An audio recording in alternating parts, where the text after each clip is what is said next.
I'm Allison Crawford, 29, and I once believed family meant unconditional love. Walking into my sister Jessica's wedding reception in my navy blue dress, confidence radiating, I approached the check-in table. Allison Crawford, I smiled. The staff looked confused. Sorry, your name isn't on the list. Shocked, I spotted my mother Diana nearby. Her response shattered me. Did you really think you were invited? Strangers aren't allowed. I smiled calmly. Then I'll live like a stranger. Before continuing my story, where are you watching from? Hit that like and subscribe button if you've ever felt invisible to the people who should see you most clearly. Growing up, Jessica was only 2 years older than me, but that gap sometimes felt like decades. We shared a bedroom with butterfly wallpaper in our modest suburban home outside Boston. I idolized her. She taught me how to braid hair, ride a bike, and stand up to playground bullies. Jessica was my protector, my guide, my best friend.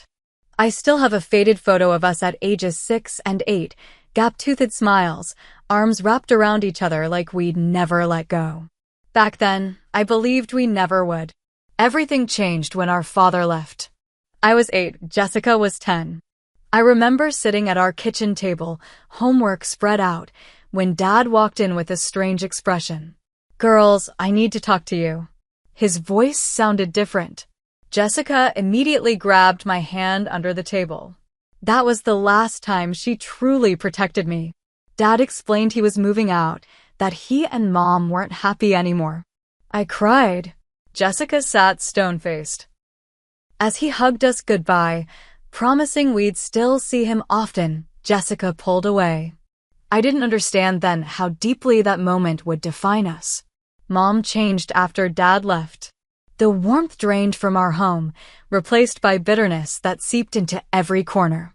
She began leaning on Jessica emotionally, treating her more like a confidant than a child. "You're the only one who understands," she'd tell Jessica while I played alone in our room. "You're so much like me." I was apparently too much like my father, impulsive, creative, emotional. The first time I noticed the favoritism was at Jessica's 11th birthday. Mom bought her a beautiful necklace, saying, "For my mature little woman." 3 months later at my 9th birthday, I received socks and school supplies. "We need to be practical now," Mom explained. Jessica wore her necklace every day. By middle school, Jessica had fully transformed into Mom's ally. When I'd asked to join their shopping trips, Jessica would exchange looks with Mom. "It's just boring grown-up stuff," she'd say, though she was barely 13. They developed inside jokes I wasn't part of, whispered conversations that stopped when I entered rooms. Our home operated on a clear hierarchy, Mom at the top, Jessica as the chosen one, and me perpetually on the outside. Report card days showcased this perfectly. Jessica brought home straight A's, receiving lavish praise and rewards. I brought home BS with an occasional A in art or English, subjects I loved. "You could do better if you applied yourself like your sister," Mom would say. Never mind that I spent hours studying while Jessica seemed to absorb information effortlessly. High school intensified the divide. Jessica was class president, homecoming queen, valedictorian, the golden child in every way. I found my place in photography club and drama, creative outlets where I could express myself without comparison. "Why can't you be more like Jessica?" became the soundtrack of my adolescence. When Jessica was accepted to Harvard on partial scholarship, Mom threw a party. When I was accepted to NYU for photography, Mom asked how we would afford it. "You should be practical like your sister," Mom said. "She's studying business, something that will provide security." Jessica had once dreamed of becoming a writer, but chose a path that pleased our mother. I refused to abandon my passion, which only widened the rift. The summer before college, I tried once more to connect with Jessica. I invited her for coffee, just the two of us. For a moment, sitting across from each other at the local cafe, I glimpsed my childhood sister, laughing at my jokes, asking about my photography. But when her phone buzzed with Mom's text, the wall went back up. "Mom needs me," she said, gathering her things. She always would choose Mom over me. The day I left for NYU was liberating. Mom gave me a perfunctory hug. Jessica, heading back to Harvard for her junior year, said, "Try not to waste this opportunity." Not "I'll miss you" or "good luck." I promised myself I wouldn't cry until I was alone in my dorm room. I kept that promise, then cried for what felt like hours, not from sadness, but from relief. For the first time, I could breathe without feeling the weight of their disappointment. College became my sanctuary. I limited contact to obligatory holiday calls and brief visits. Each return home reinforced my decision to create distance. Mom and Jessica remained in their bubble, occasionally allowing me glimpses inside during Thanksgiving dinner or Christmas morning, only to shut me out again. I stopped trying to squeeze through the ever-narrowing opening they offered. Instead, I built a life that celebrated what made me different from them. I made friends who valued my creativity, professors who encouraged my unique perspective, and eventually clients who sought out my photographic eye. The irony wasn't lost on me that I found success by embracing exactly what my family had rejected. New York transformed me. While Jessica followed her carefully plotted path through Harvard Business School and into a prestigious consulting firm, I discovered myself through my camera lens. Photography wasn't just a career, it was how I processed the world. I started with street photography, capturing moments of authentic connection between strangers that I craved in my own life. During my senior year, a classmate asked me to photograph her small wedding. "I love how you capture emotion," she said. That first wedding led to another, then another. I discovered I had a talent for immortalizing intimate moments, the trembling hands before vows, the secret glances between newlyweds, the unguarded joy of celebration. There was beautiful irony in finding my calling capturing the love in other families while mine remained fractured. By 26, I had built Allison Crawford Photography into a respectable business. I maintained a studio in Brooklyn, had been featured in several wedding magazines, and commanded premium rates. My calendar stayed booked months in advance. Success became my validation, proof that the path my family dismissed had value. Contact with Mom and Jessica remained minimal. Birthday calls. Obligatory Christmas visits that grew shorter each year. I created rituals to protect myself, meditation before phone calls home, scheduling something joyful immediately after visits. I built boundaries like fortress walls. Then, on an ordinary Tuesday, my phone lit up with Jessica's name, the first time she'd called rather than texted in years. "Allie?" She used my childhood nickname, something she hadn't done since we were teens. "Jessica? Is everything okay?" I immediately assumed bad news. "Everything's wonderful, actually." Her voice had a warmth I barely recognized. "I'm engaged." The announcement stunned me. Jessica had never mentioned a serious boyfriend during our sparse communications. His name was James Sullivan, a fellow consultant she'd been dating for 2 years. 2 years of my sister's life I knew nothing about. "I'd really love for you to be part of this, Allie," she said. "We've grown apart, and that's partly my fault. But this feels like a chance to reconnect." Hope bloomed dangerously in my chest. "I'd like that," I said cautiously. "Actually, I have a favor to ask." Jessica's voice took on a familiar tone, the one she used when she wanted something. "We're having an engagement party next month. Would you be willing to photograph it? You're so talented, and it would mean so much to have my sisters touch on our celebration." Warning bells rang faintly, but I silenced them. This was my opening to repair our relationship. Of course, I agreed.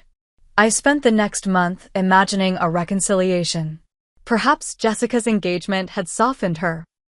Perhaps distance had given her perspective. Perhaps we could rebuild what we'd lost. The engagement party was at an upscale restaurant in Boston. I arrived early to set up, professional but also dressed well enough to transition to guest once my work was done. Mom arrived with Jessica and James. She air-kissed my cheek without making contact. "The photographer's here," she announced, as though I were a stranger. "Mom, It's Allison, Jessica corrected, but the damage was done. She introduced me to James, a tall man with kind eyes and a genuine smile. Jessica talks about you all the time, he said. I wondered what version of me he'd heard about. For 3 hours, I photographed Jessica's milestone while experiencing it through my lens rather than participating. I captured her showing off her ring, James' parents congratulating the couple, Mom basking in reflected glory. No one invited me to put down my camera and join them. During a brief lull, I headed to the restroom but stopped when I heard familiar voices around the corner. Did you see her hair? Mom's voice, slightly slurred from champagne. And that outfit, trying so hard to look professional. Mom, stop. Jessica giggled. She's doing us a favor. A favor we're paying for, Mom replied. Don't think I haven't seen her rates online. $700 for an engagement party? Highway robbery for someone who couldn't commit to a real career. At least she's useful for something, Jessica said. And cheaper than hiring a stranger. I stepped into view, camera hanging heavy around my neck. Not that much cheaper, actually. They froze, champagne flutes midair. Allie, we were just, Jessica started. I heard exactly what you were doing, I said, voice steady despite my racing heart. Thank you for clarifying my role here. You're being too sensitive, Mom dismissed. We were joking. No, you weren't. I removed my camera. I've finished shooting. You'll have your photos by the end of the week. Congratulations, Jessica. I was almost to the door when Jessica caught up to me. Allie, wait. I'm sorry, she said, eyes wet with tears that didn't fall. Mom gets like this when she drinks, you know that. I shouldn't have played along. I wanted to believe her. Do you actually want me in your life, Jessica? Or just my services? Of course I want you. You're my sister. She grabbed my hands. This wedding is a fresh start for everyone. Things will be different, I promise. We want you involved in everything. The desperation to believe her overrode my instincts. Okay, I said finally. A fresh start. She hugged me, and for a moment, I felt 8 years old again, safe in my big sister's arms. You'll see, she whispered. Everything will be different. I wanted so badly for that to be true. Jessica's engagement spanned 18 months, during which she called me frequently, always about wedding planning. She wanted my professional opinion on photographers. I'd ask you to do it, but you should be a guest, not working. Videographers, lighting, and venues. Each conversation lasted exactly as long as she needed my expertise, then concluded abruptly when I attempted to discuss anything personal. Which backdrop photographs better for receptions, draped fabric or flower walls, she'd ask, then cut me off when I mentioned my recent gallery showing. That's great, but I really need to decide on this before my call with the planner. Still, I clung to her promise of inclusion. I rearranged client meetings for her venue tours, researched vendors late into the night, and created detailed mood boards for her vision. I invested hours that I billed other clients thousands for, all under the guise of sisterly bonding. 6 months into planning, embossed invitations went out. Friends posted photos of theirs on social media, tagging Jessica and James. Mom called to discuss her outfit for the bridal shower, mentioning the invitation's gorgeous calligraphy. Mine never arrived.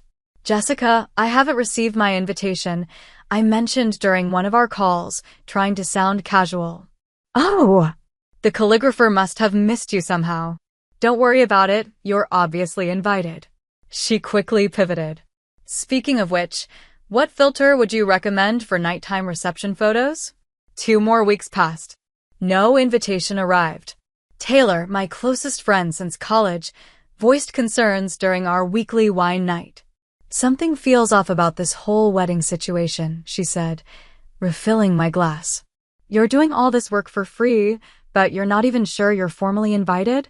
She's my sister, I defended weakly. She said it was an oversight. When's the last time she asked about your life? Your work? Anything not wedding related? Taylor challenged. I couldn't remember. The bridal shower came next. No formal invitation for that either, but Jessica texted the morning before. Hope you can make it tomorrow. 2 p.m. at the Langham. Bring your camera? I arrived at the luxury hotel bearing a carefully chosen gift, an expensive silver frame engraved with their initials and wedding date, containing a photo I'd taken of Boston Harbor at sunset. Their first date location according to the engagement story on their wedding website. Mom greeted guests at the door but merely nodded when I entered. The gift table is over there, she said, pointing. No hug. No, glad you could make it. For 3 hours, I circulated, taking photos as requested. Jessica's friends from Harvard Business School formed an impenetrable circle around her. When I approached with my gift, one woman asked, "Are you with the hotel staff?" Before I could respond, Jessica looked up. "This is my sister, Allison," she said without warmth. "She's helping with photos today." Helping, not attending. A service provider, not a guest. When family photos were organized, Mom positioned the bridesmaids around Jessica. I stepped forward, camera temporarily set aside, but Mom's hand shot out. "We need you to take the picture, Allison." "I thought you'd want me in some family photos," I said. "We hired a professional for the wedding," Mom replied. "Today we need you behind the camera." Jessica avoided my eyes. "We'll get plenty at the wedding," she murmured, but made no move to include me. Driving home that night, I called Taylor in tears. "You're right. Something's very wrong. Have you received any actual wedding information?" she asked. "Date? Time? Location?" "It's on their website," I said defensively. June 15th at the Four Seasons Boston. Ceremony at 4 p.m. "But have they specifically told you any details directly? Confirmed you're in the family procession? Asked about your plus one? Anything?" They hadn't. The final confirmation came during the rehearsal dinner planning. Jessica called asking for restaurant recommendations. "We want somewhere upscale, but not stuffy for about 40 people. "The rehearsal dinner is that large?" I asked, surprised. "Just family and the wedding party," she replied casually. "When should I arrive?" I ventured. The pause lasted 2 beats too long. "Oh, we're keeping it super small," she backpedaled. "Just immediate family and the bridal party." "I am immediate family," I said quietly. "You know what I mean, Allie. Mom's family, James' family, the people in the ceremony." Her voice had the same dismissive tone she'd used since childhood when I wasn't understanding something obvious. "We'll see you at the wedding, though. Speaking of which, do you think uplighting in blush or champagne photographs better?" I hung up without answering and finally faced the truth. I wasn't invited to my own sister's wedding. I was merely a consultation service she'd been using for free. Despite this realization, some desperate part of me refused to believe Jessica and Mom could be so deliberately cruel. Maybe there truly was a misunderstanding. Maybe the invitation really was lost. Maybe I was overthinking everything. So I bought a dress, an elegant navy blue gown that cost more than I should have spent. I had it tailored to fit perfectly. I purchased a meaningful wedding gift, took time off from client bookings, and booked a hotel room in Boston for the weekend. I was officially uninvited, but I was going anyway. I needed to see their rejection with my own eyes to finally accept what my heart refused to believe. June 15th dawned bright and clear, perfect wedding weather. I woke in my Boston hotel room and checked my phone. No messages from Jessica or Mom. No last-minute details or meeting instructions that family might receive. Just a promotional email from the hotel and a good luck text from Taylor. I took my time getting ready. Hair carefully curled, makeup subtle but flawless, navy dress complementing my eyes. The woman in the mirror looked confident, successful, someone who belonged at a luxury wedding. I almost believed it myself. The Four Seasons Boston stood majestic against the skyline. I arrived at 3:30 p.m., giving myself time to locate the ceremony and find a seat. The hotel lobby buzzed with well-dressed guests heading toward the ballroom level, programs in hand. I followed, heart pounding against my ribs. At the entrance to the pre-function area, a security guard and 2 attendants checked names against tablets. I joined the line, clutching my small purse like a lifeline. When my turn came, I smiled brightly. Allison Crawford, I said. Family of the bride. The attendant scrolled through her list, frowning slightly. She checked again, then glanced at her colleague, who leaned over to look. I'm sorry, I don't see that name, she said finally. Let me double-check the spelling. CRAW4D, I confirmed, heat rising to my face as people waited behind me. I'm Jessica's sister. The attendants exchanged uncomfortable looks. One moment, please, the first woman said, stepping aside to make a call. I stood there, frozen in the growing awareness of public humiliation. Guests streamed past, curious glances sliding over me. Minutes stretched like hours until I spotted my mother approaching from inside, her face set in familiar lines of annoyance. Allison, what are you doing here? She hissed when she reached me. What do you mean? It's Jessica's wedding, I said, voice embarrassingly small. Mom pulled me aside, manicured fingers digging into my arm. We discussed this. You're not on the guest list. We never discussed anything, I countered. Jessica said. Jessica said you'd understand your role, Mom interrupted. Did you really think you were invited? As a guest? After everything? After what? I demanded, louder than intended. Nearby guests turned to stare. Mom's smile was cold and practiced. Family only, Allison. Real family. Not estranged family who only reappears when it's convenient. The words hit like physical blows. I'm her sister. Sisters don't abandon their family for years, then expect royal treatment, Mom replied. Jessica graciously allowed you to consult on her planning. That should have been enough. Consult? I wasn't consulting. I stopped as realization washed over me. You never intended to include me as family. Don't be dramatic, Mom sighed. We thought you understood the arrangement. You're the vendor, not the guest. The vendor. Like the florist, the caterer, the hired help. Jessica appeared then, not in her wedding gown but in a silk robe, clearly pulled from her preparation suite. Her face showed more irritation than concern. What's going on? She demanded. Mom, the makeup artist needs you back upstairs. Your sister seems confused about her invitation status, Mom replied. Jessica looked at me, really looked at me, for the first time in years. I searched her face for any sign of the girl who had once protected me, who had held my hand under the table when our world fell apart. I found nothing. Allie, we talked about this, she said, voice gentler than Mom's, but just as dismissive. You helped with planning, and we appreciate that, but today is for family. I am family, I whispered. Are you? Jessica's head tilted slightly. You left, Allie. You built a whole life without us. You can't just show up in a pretty dress and claim family privileges when it suits you.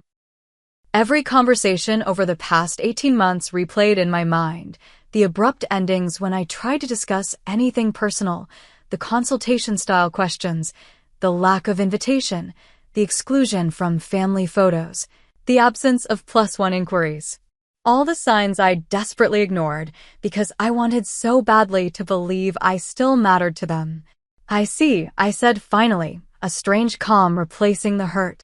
Then I'll live like a stranger. Allison, Jessica started, but I was already removing the small gift box from my purse and placing it on a nearby table. Congratulations on your wedding, I said formally. I wish you and James every happiness. I turned and walked away, back straight, eyes forward, ignoring Mom's irritated call to stop being so theatrical. I made it all the way to my car before the tears came, hot and fast, streaming down my carefully made-up face. In the safety of my rental car, I called Taylor. They did it, I choked out when she answered. They actually had security turn me away. Oh, Allie. Taylor's voice cracked with sympathy. I'm so sorry. Come home, sweetie. Come back to New York. I started the car but couldn't bring myself to drive away. Through the windshield, I watched guests continue to arrive, smiling and laughing, welcomed where I was rejected. All my life I'd been trying to earn my place in a family that had decided long ago I didn't have one. I can't leave yet, I told Taylor, sudden resolve strengthening my voice. Allie, don't torture yourself, she pleaded. I need to see it, I explained. I need to watch her marry him, start her new life. I need to see it to finally let go. After promising Taylor I wouldn't cause a scene, I dried my tears, fixed my makeup, and made my way back to the hotel. This time, I didn't approach the main entrance. Instead, I found a side door leading to the garden where the ceremony would take place. From behind a large decorative planter, I could see everything while remaining hidden from view. The ceremony was picture perfect. Jessica looked radiant in her designer gown, Mom cried photogenic tears, and James seemed genuinely in love. I watched it all with strange detachment, like viewing someone else's family through a window. As Jessica and James exchanged vows promising to create a loving family together, I wondered if she would perpetuate the same patterns of exclusion with her own children someday. When they were pronounced husband and wife, guests erupted in applause. I remained silent, feeling the final thread connecting me to my family of origin quietly snap. It should have hurt more, but instead, I felt oddly liberated. As guests filed inside for the reception, I noticed James' parents, a distinguished-looking couple I recognized from their engagement party. Unlike my mother, they had warm, genuine smiles. They had been kind to me during the brief interaction we'd had, asking about my photography with real interest. I wondered if they knew the truth about their new daughter-in-law's family dynamics. On impulse, I decided to find out. I remained hidden until most guests had moved to the reception ballroom, then slipped inside through a service entrance. The cocktail hour was in full swing, champagne flowing, hors d'oeuvres circulating, string quartet playing softly in the corner. I kept to the periphery, invisible despite my elegant attire. Years of photographing weddings had taught me how to move unnoticed through crowds. My mind raced with possibilities. Part of me wanted to leave, to protect the fragile dignity I'd maintained while walking away. Another part wanted confrontation, to demand answers, to force Jessica and Mom to acknowledge what they'd done. But neither option would bring healing or closure.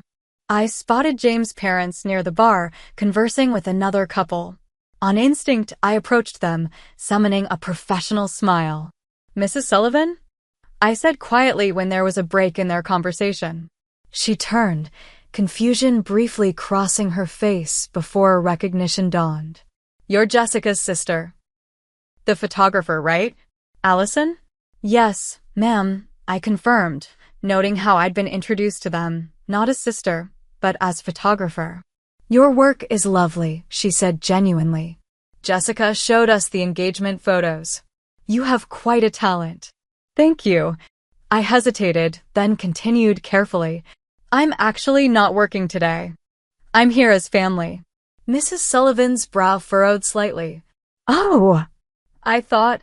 "Well, Jessica mentioned you preferred helping with the creative aspects rather than attending as a guest.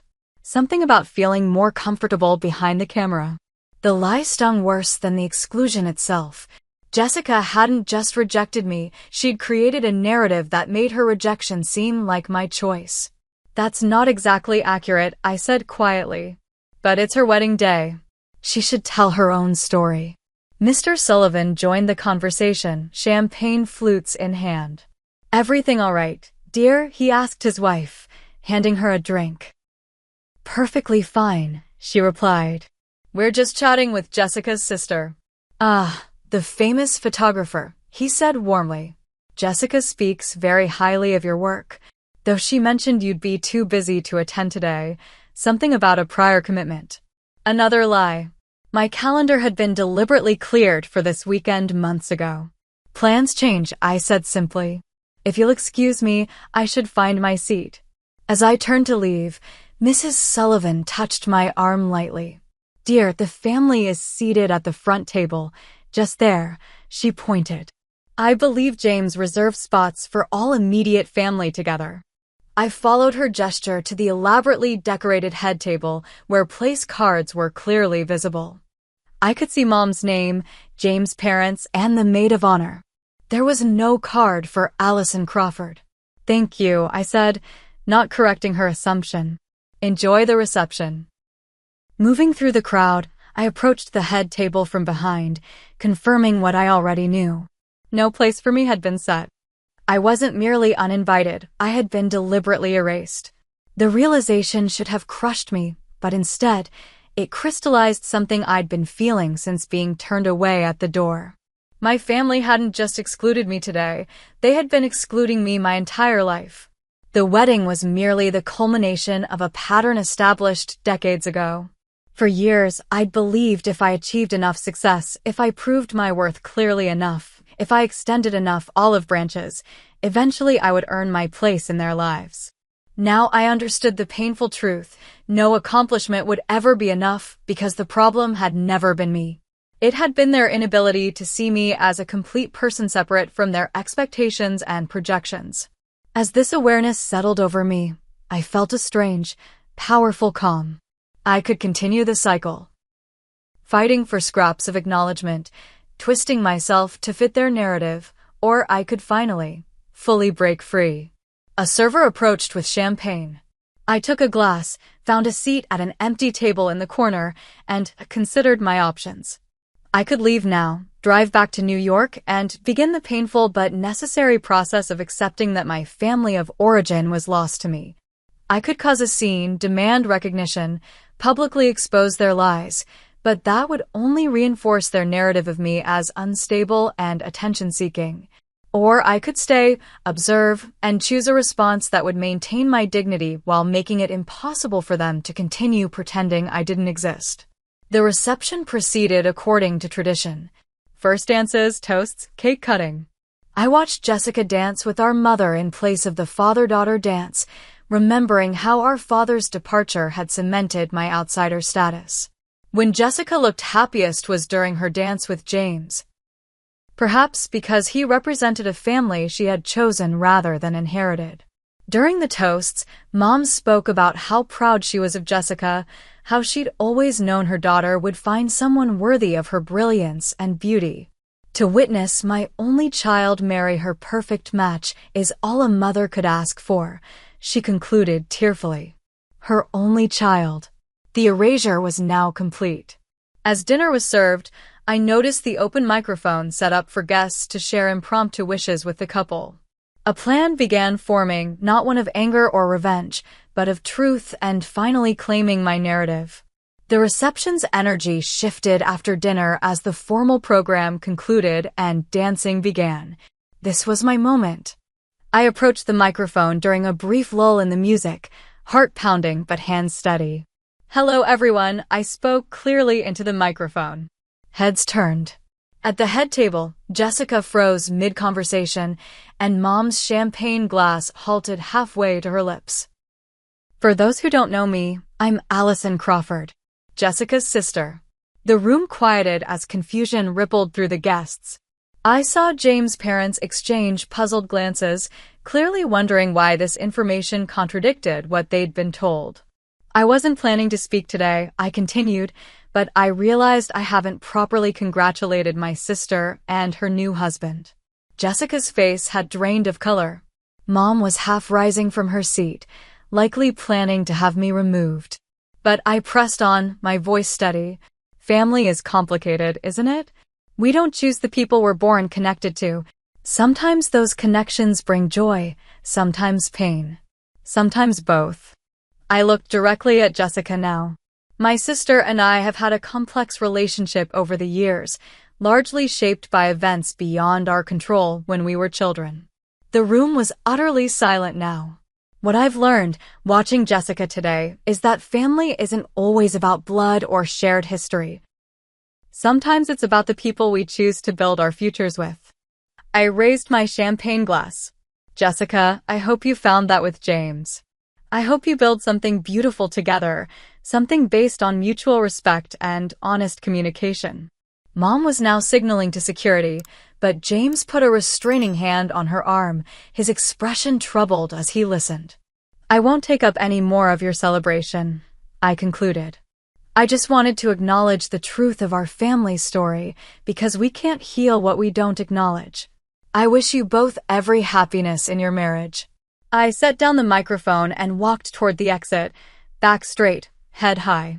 Behind me, I heard murmurs spreading through the crowd, guests piecing together the implications of my words. I didn't look back to see Jessica's reaction or Mom's fury. I had said my piece with dignity, without malice, and now I was choosing to walk away on my terms. Near the gift table, I paused to place the small wrapped box I'd brought, a handcrafted album containing photos of Jessica and me as children, before the fractures in our family became irreparable. Inside, I'd written only, "Remember who we were. Remember we loved each other once." As I reached the door, a hand touched my shoulder.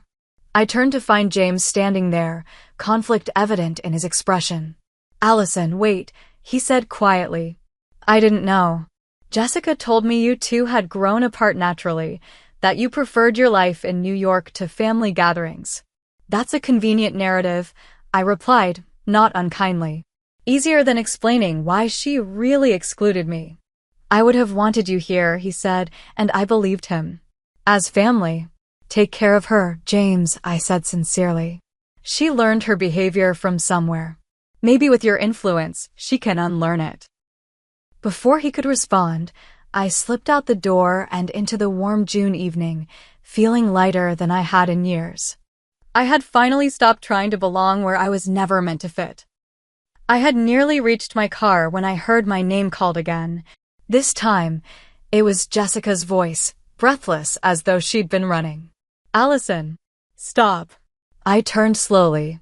She stood 20 feet away, wedding gown gathered in her hands to keep it from dragging on the pavement, face flushed with emotion, anger, embarrassment, perhaps even a hint of shame. "How could you?" she demanded. "At my wedding? In front of everyone. How could I tell the truth?" I asked calmly. "After you and Mom spent months lying to me, using me for free professional advice, then had me turned away at the door like a stranger, you humiliated me in front of James' entire family," she hissed, advancing toward me. "They're all in there wondering what kind of person excludes her own sister. What kind of person does?" I countered. "I didn't humiliate you, Jessica. Your actions did." "You've always been like this," she accused. "Dramatic. Making everything about you. Turning people against us." "Against us?" I repeated. "There hasn't been an us since Dad left and Mom decided I was the acceptable casualty of her divorce." Jessica flinched. "That's not what happened, isn't it? Mom needed someone to blame, someone to reject so she could cope with being rejected. I was convenient because I reminded her of Dad. And you," I paused, finally articulating what I'd never dared say aloud, "you went along with it to secure your position as the favorite." "That's ridiculous," Jessica scoffed, but her eyes flickered away from mine. "Is it? Think about it, Jess. When was the last time you defended me against Mom's criticism? When was the last time you included me in anything that mattered without expecting something in return? When was the last time you asked about my life, my work, my happiness, not to gather information, but because you genuinely cared?" She had no immediate answer. "You know what the saddest part is?" I continued, my voice softening. "I would have been there for you, supported you, celebrated you, without conditions, without keeping score. Because that's what family does. Real family." "And what would you know about real family?" Jessica challenged. "You left. You moved to New York and barely came home." "I left because staying meant continuing to accept that I was less valuable, less worthy of love and consideration," I explained. "But I never stopped reaching out. Every birthday card, every Christmas visit, every phone call, those were all attempts to maintain connection despite the rejection. You and Mom were the ones who established the terms of our relationship." "So this is all our fault?" Jessica's voice rose. "None of the responsibility is yours?" "I take responsibility for allowing myself to be treated as less than I deserve for so long," I acknowledged. "For believing that if I just tried harder, achieved more, became worthy enough, you and Mom would finally see me." Today was the wake-up call I needed. Behind Jessica, I saw Mom approaching, her expression thunderous. Several guests had also emerged from the reception, drawn by our confrontation. Among them were James and his parents, their faces reflecting concern and confusion. Jessica Crawford Sullivan. Mom's voice cut through the evening air. Get back inside immediately. You're making a spectacle. No, Mom, Jessica replied without turning. I'm having a conversation with my sister. Mom reached us, placing herself physically between Jessica and me. There's nothing to discuss. Allison has made her position clear with that little performance inside. After everything we've done for her. I couldn't help it. I laughed, a short, incredulous sound. What exactly have you done for me, Mom? Besides criticize, exclude, and undermine me at every opportunity. I raised you. Mom snapped. Fed you, clothed you, put a roof over your head. You did the legal minimum required of a parent, I corrected. But you withheld the one thing a child actually needs, unconditional love.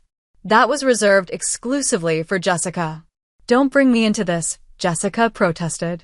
You brought yourself into it when you decided to use me for my professional expertise, then exclude me from your wedding, I replied. When you lied to your in-laws about why I wasn't attending. James stepped forward then. Is that true, Jessica? He asked quietly. Did you deliberately exclude Allison? Jessica hesitated, caught between her husband's evident disappointment and Mom's expectation of loyalty. It's complicated, she hedged. It's really not, I interjected. Family conflicts are normal. Disagreements happen. But what you and Mom did goes beyond that. You systematically erased me from the family narrative when it became inconvenient to acknowledge me while still expecting to benefit from my skills and knowledge. We didn't, Jessica began. You told James' parents I was too busy with prior commitments to attend, I interrupted. You told them I preferred being behind the camera. You referred to me as the photographer, not my sister. Mom just gave a toast referring to you as her only child. Those weren't accidents or oversights. They were deliberate choices. James' mother had joined our circle now. Is this true, Jessica? She asked, echoing her son's question. We were told Allison chose not to attend as a guest. Jessica looked trapped. Mom attempted to take control of the narrative. This is a family matter that doesn't concern. It concerns me, James interrupted firmly. If my wife and mother-in-law are capable of this kind of deception and cruelty toward family, that very much concerns me. The confrontation had attracted more attention than I'd intended. Guests lingered at a distance, watching the drama unfold. This wasn't what I wanted, not a public spectacle that would overshadow Jessica's wedding day. This isn't the time or place, I said, suddenly tired. I've said what I needed to say. Jessica, congratulations again on your marriage. I hope it brings you joy. I turned to leave, but Jessica called after me again. So that's it? You drop this bomb and just walk away. I faced her one last time. What would you have me do? Beg for a place at your table? Apologize for wanting to be treated with basic respect? Continue pretending that what you and Mom did wasn't profoundly hurtful? I shook my head. I'm done fighting for scraps of acknowledgement from people who should have loved me unconditionally. You're being melodramatic, Mom dismissed. As usual. No, Diana, James' father spoke up, using Mom's first name with deliberate formality. From what I've witnessed, Allison is being remarkably composed given the circumstances. Mom bristled at the implied criticism. You don't know our family history. Perhaps not, he agreed. But I know enough about family to understand that what's happened here tonight reflects poorly on your values, not on Allison's. His words hung in the air, a validation I hadn't expected, but desperately needed. For perhaps the first time in my adult life, someone had publicly acknowledged the dysfunction without making excuses for it. Allison, James said quietly. For what it's worth, I'm sorry. This isn't what family should be. Thank you, I replied sincerely. Take care of each other. As I walked to my car, I heard the murmur of continued conversation behind me, Jessica attempting explanations, Mom's defensive responses, James' parents' concerned questions. The fallout would continue long after I left. In my car, I took a deep breath, hands steady on the steering wheel. The confrontation had been necessary, not for revenge or public shaming, but for truth. For too long, our family dysfunction had thrived in silence and denial. By speaking my truth calmly and without malice, I had finally refused to participate in the pretense. As I drove away from the Four Seasons, from Jessica's wedding, from the family that had never truly been mine, I felt an unexpected sense of peace. I hadn't lost my family today. I had finally accepted the reality that had existed all along, and in that acceptance was the beginning of freedom. 1 year later, I sat in my expanded Brooklyn studio, reviewing images from a weekend wedding shoot. Sunlight streamed through the large windows, illuminating the exposed brick walls now covered with my work, award-winning photographs that had been featured in major publications. The business had grown enough to hire 2 associate photographers and an office manager. Success, by any conventional measure. But the real growth had happened internally. Weekly therapy sessions had helped me understand the family dynamics that shaped my childhood and early adulthood. I learned about emotional neglect, scapegoating, and the golden child syndrome. I recognized patterns I'd internalized, the constant striving for validation, the belief that love was conditional upon achievement, the tendency to accept less than I deserved in relationships. You're not responsible for other people's inability to love you properly, my therapist often reminded me. Gradually, I began to believe it. The friendship circle I'd built in New York became my chosen family. Taylor, who had supported me through the wedding debacle, hosted monthly dinner parties where we all gathered to celebrate achievements, mourn setbacks, and simply enjoy each other's company. Martin, a fellow photographer, became both mentor and friend, offering professional guidance and personal support without competition or condition. Zoe, my yoga instructor turned confidant, taught me to reconnect with my body after years of living primarily in my head. These relationships were fundamentally different from my family of origin. They were reciprocal, nurturing, based on mutual respect rather than obligation or power dynamics. We chose each other daily, not because of shared DNA but because of shared values. 6 months after Jessica's wedding, I received an unexpected email from James. The subject line read simply, "Checking in." "Allison," he wrote, "I hope this message finds you well. Things have been complicated since the wedding. Jessica and I are in counseling, trying to work through some difficult truths that came to light that night and in the weeks that followed. I want you to know that I've encouraged Jessica to examine the family patterns that led to your exclusion. She's resistant, but not entirely closed to the process. Her relationship with Diana has become strained as Diana continues to refuse any accountability. I don't know if reconciliation between you and Jessica is possible or even desirable from your perspective, but I thought you should know that your words had impact. Some seeds take longer to germinate than others. Take care, James." I appreciated his reaching out, but felt no pressure to respond immediately. My healing journey wasn't contingent on Jessica's recognition or Mom's accountability. I had stopped making my peace dependent on their actions. 3 months later, another email arrived, this time from Jessica herself. It wasn't an apology, not really, but it was an acknowledgement. "I've been thinking about what you said at the wedding," she wrote. "About Mom making me the favorite after Dad left. I always saw it as closeness, not favoritism. But therapy is making me question a lot of things I thought I knew about our family. I'm not ready to talk yet, and maybe you're not either. I just wanted you to know I'm thinking about these things." It was more self-reflection than Jessica had ever demonstrated previously. I sent a brief, kind response acknowledging her message without making promises or demands. The door was neither flung open nor firmly shut, just slightly ajar, allowing for possibilities without expectations. Mom remained steadfast in her narrative.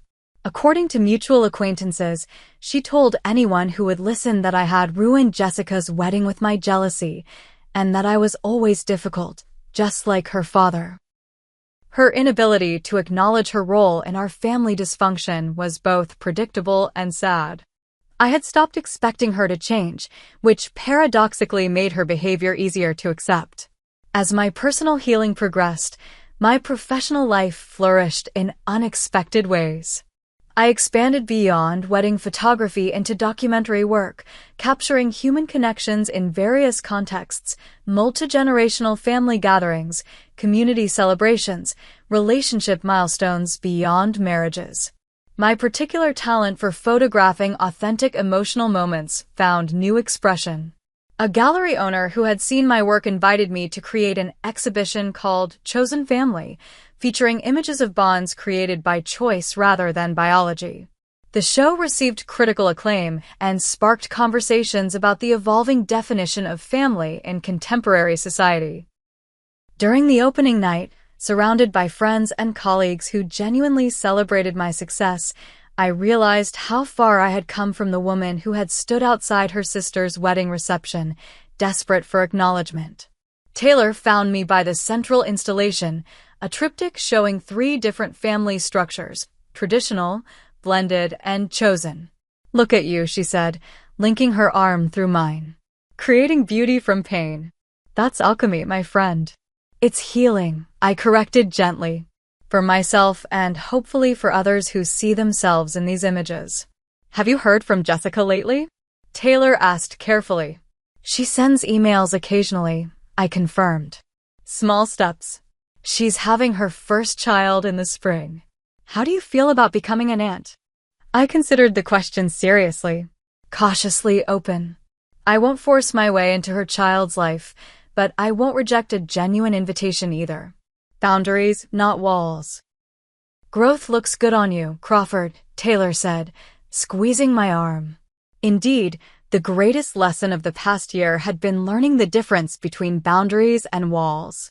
Walls were what I'd built after years of rejection, rigid, impenetrable, designed to keep everyone at a distance to avoid further hurt. Boundaries were healthier, flexible, permeable, designed to protect my well-being while still allowing for authentic connection. I had learned that forgiveness didn't necessarily mean reconciliation. I could forgive Mom and Jessica for their inability to love me as I needed to be loved, without subjecting myself to continued mistreatment.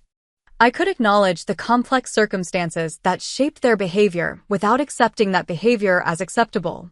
Most importantly, I had learned that belonging is not something we earn through achievement or conformity. True belonging comes from being fully seen and accepted for who we authentically are. I had found that with my chosen family in a way I never experienced with my family of origin. As I write this, I'm preparing to travel to Boston next month to meet my niece, Emma, at Jessica's invitation. It's a small opening, not a grand reconciliation.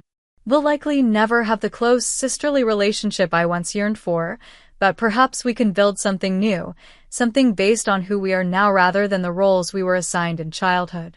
The journey from exclusion to belonging isn't linear. There are still days when old insecurities resurface, when I catch myself seeking validation in unhealthy ways, when the child in me longs for the unconditional maternal love I never received. But those days grow fewer as I continue to nurture myself and allow myself to be nurtured by those who choose me daily. If there's one thing I could share with anyone who recognizes their own story in mine, it's this: your worth isn't determined by those who couldn't see it. Sometimes the greatest gift we can give ourselves is to stop trying to belong where we were never meant to fit, and instead create spaces where we and others can belong without condition or compromise. Have you ever had to create boundaries with family? What helped you through that difficult process? I'd love to hear your stories in the comments below. And if this resonated with you, please like and subscribe to hear more stories of healing and growth. Thank you for witnessing my journey. Sometimes being truly seen is the most powerful form of belonging.